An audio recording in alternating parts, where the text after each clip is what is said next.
Hi again, YouTubers. So this is a much awaited review. Ever since I bought this, I've been talking about it on Twitter a lot, but then I posted, I think it was a like favorites video or something, and I had in my description below that I was wearing this product, and everybody was like, can you review it? Can you review it? Can you review it?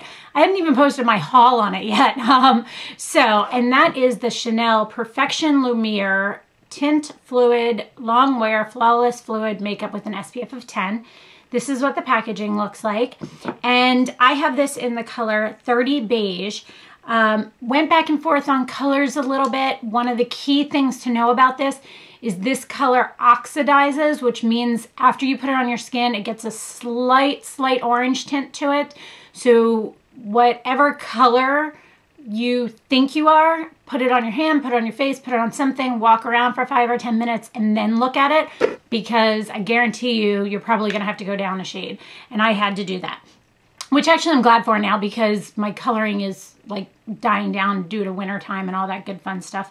So the product comes in a glass jar as usual per Chanel. It is 1 ounce, comes in a nice pump as usual with them.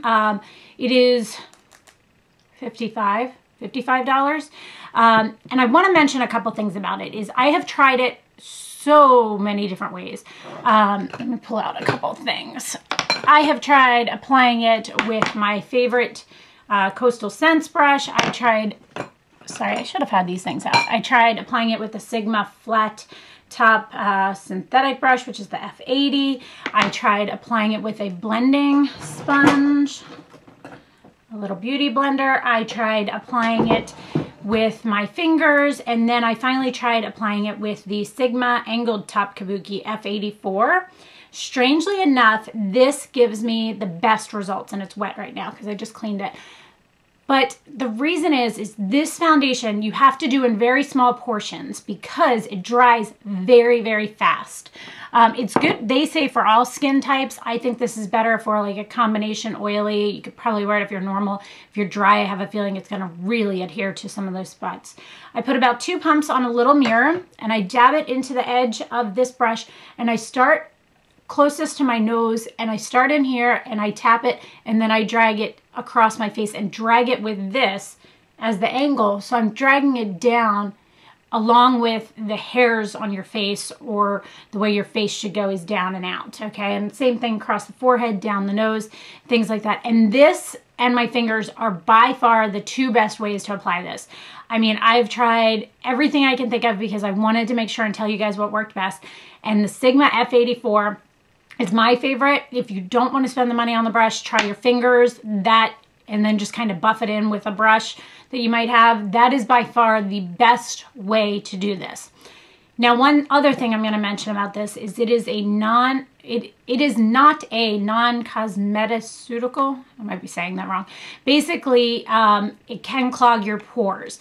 And after using it for a couple days straight, I found that in through here, I was like so clogged up, more than I've ever been before. So one of the key things you want to remember about this is you want to make sure, if you are using this, to really wash it off your face and really exfoliate your face, because otherwise it's going to clog up your pores really bad. And even I went to get a facial and the girl was like, what are you using different on your face? Because your pores are really clogged up, like on my chin and in through my nose. Was horrible. So I found that a bit strange because I've never really had that issue before. I'm going to show you. I have a swatch on my hand. It's on this side, the more yellowy toned. The one over here is Chanel Pro Lumiere, and I'm going to try and move it around. If you can see the difference is, there, you can probably see it best there.